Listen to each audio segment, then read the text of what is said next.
Most people think Umbrella's monsters are born in labs. They're wrong.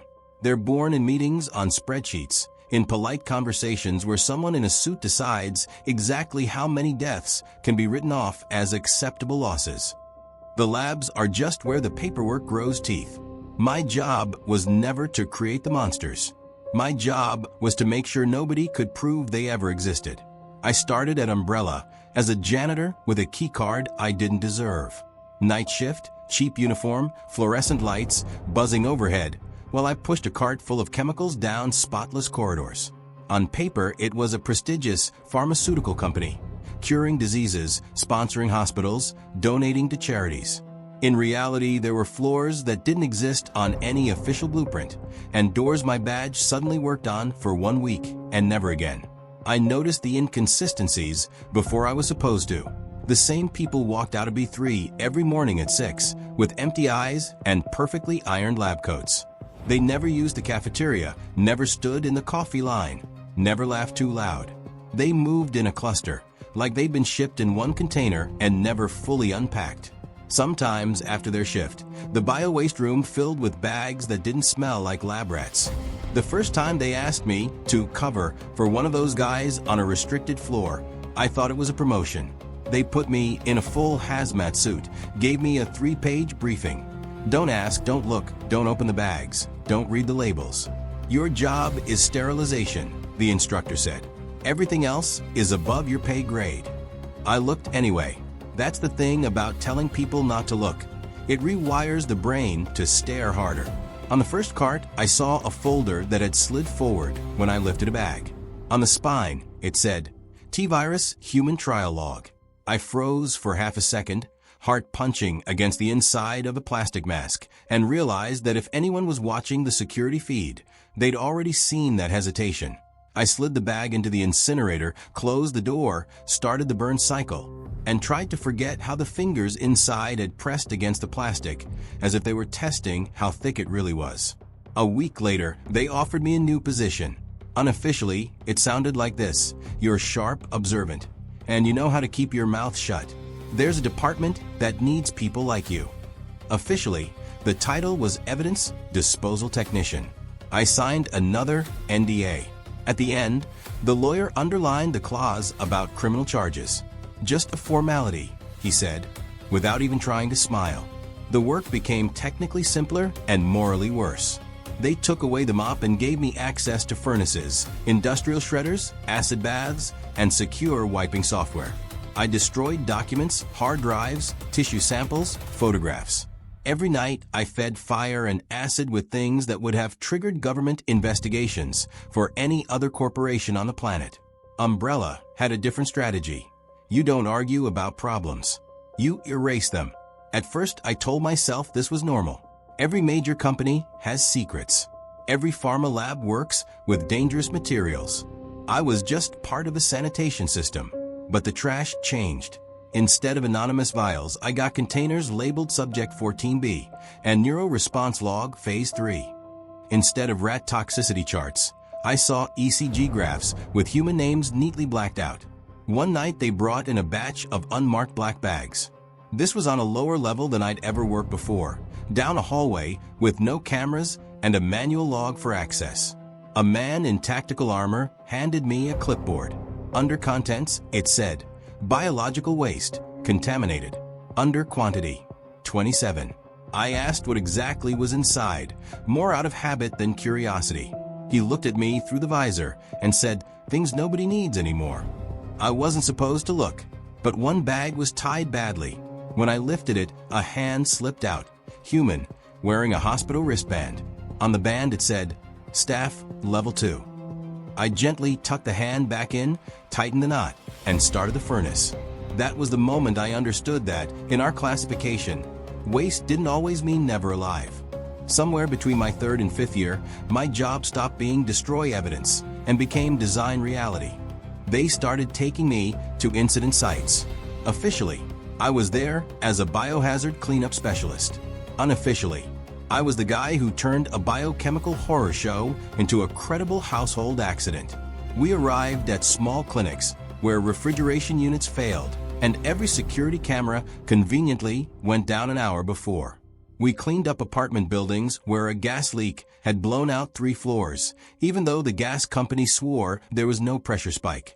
My task was simple: remove anything that could link the blood on the walls to an umbrella logo in the basement. I learned how to paint fire damage so that burn patterns led where we wanted, not where the explosion actually started. I learned how to leave random clues that investigators would happily chase: a faulty heater, a frayed wire, a forgotten appliance on. My reports ended up in official files as independent external assessments. Over time, they trusted me with not just scenes, but people.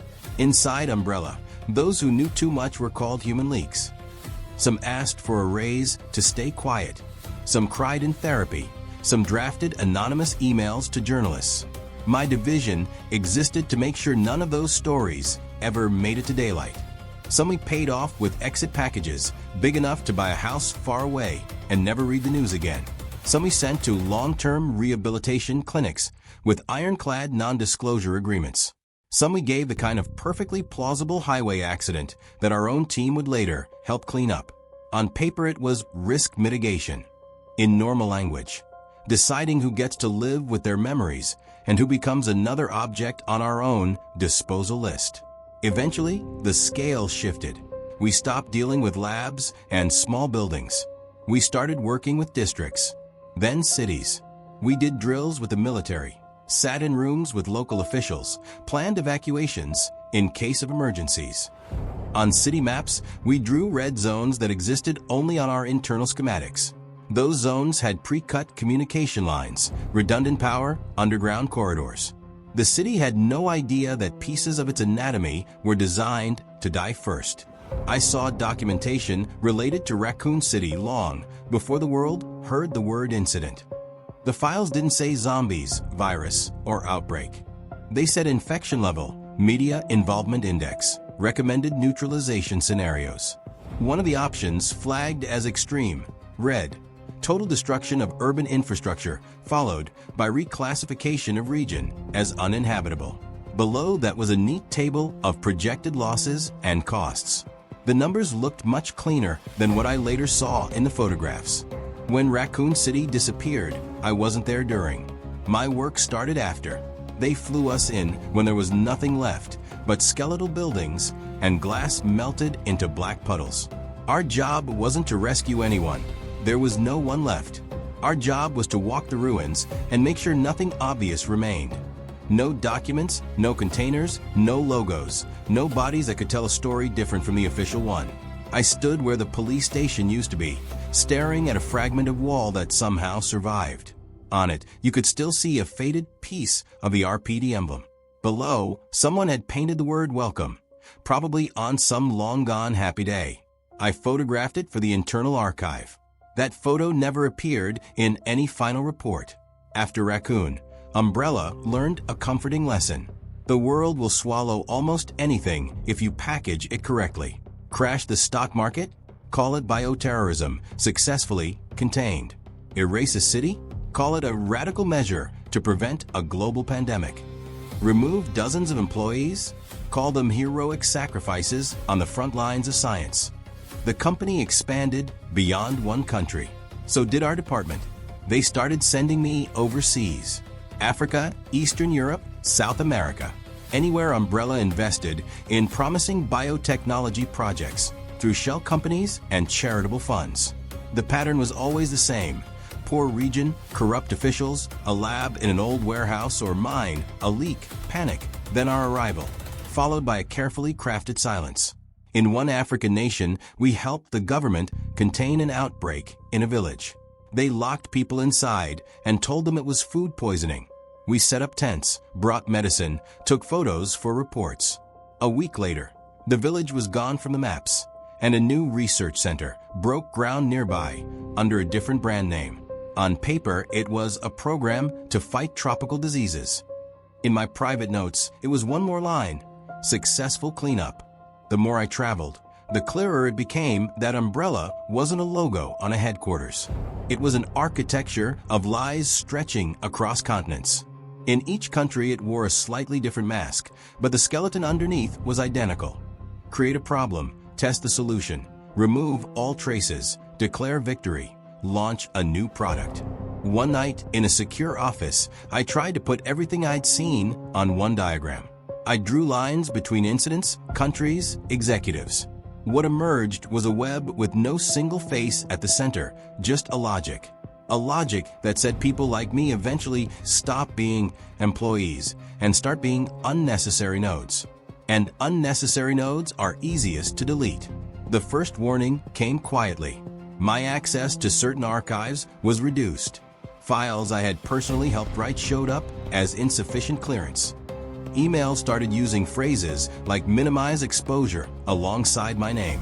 In a briefing, my department head said, "We need fewer people who see the whole picture. Too much information is a liability." Nobody looked at me when he said it. They didn't have to.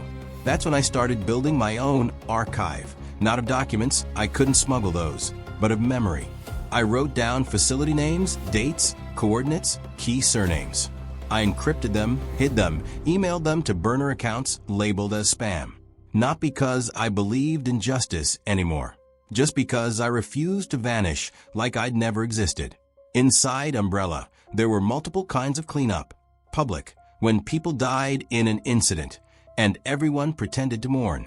Silent, when employees transferred to other countries and never wrote back.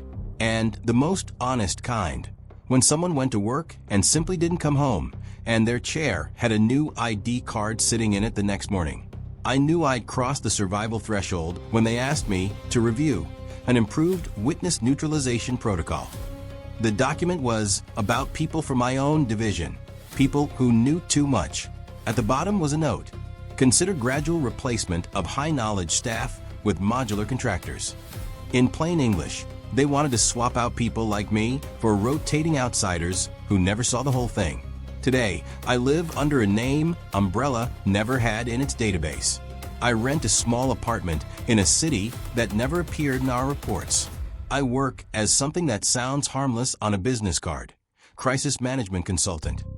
Companies come to me with disasters, PR scandals, data leaks, corporate crimes. They think their world is collapsing. I listen and think, if only you knew what it looks like when a world really collapses. On my bookshelf, there are a few unmarked binders. Inside are my coded notes, diagrams, lists. A map of everything Umbrella erased from official history. Cities, labs, families, whole generations of side effects. If I die tomorrow, those papers will probably end up in a trash bin. If they find me sooner, they'll burn in the same type of furnace I once turned on. Sometimes I see documentaries about Raccoon City on TV. The narrator talks about a tragic accident, about heroic measures to stop a global threat. On screen, you see carefully chosen archive footage and dramatic reenactments. Actors in lab coats playing scientists, actors in tactical gear playing soldiers, saving the world. You never see the people who came after everyone else, with empty eyes and full bags. When the phrase Umbrella Corporation appears on screen, I catch my reflection in the dark corner of the glass.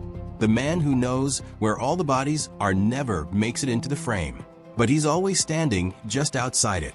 My name doesn't matter. Officially, I haven't had one in a long time. If you're watching this thinking you'd have done something different, maybe you would. Maybe you would have walked away at level 1. The first time they handed you a key to a door you're not allowed to ask questions about. I climbed all the way to the top of the ladder and found out there is no exit sign up there. There's only a plaque that says "No Way Out" and a mirror. In it, you see the face of a man who spent his whole life just cleaning up.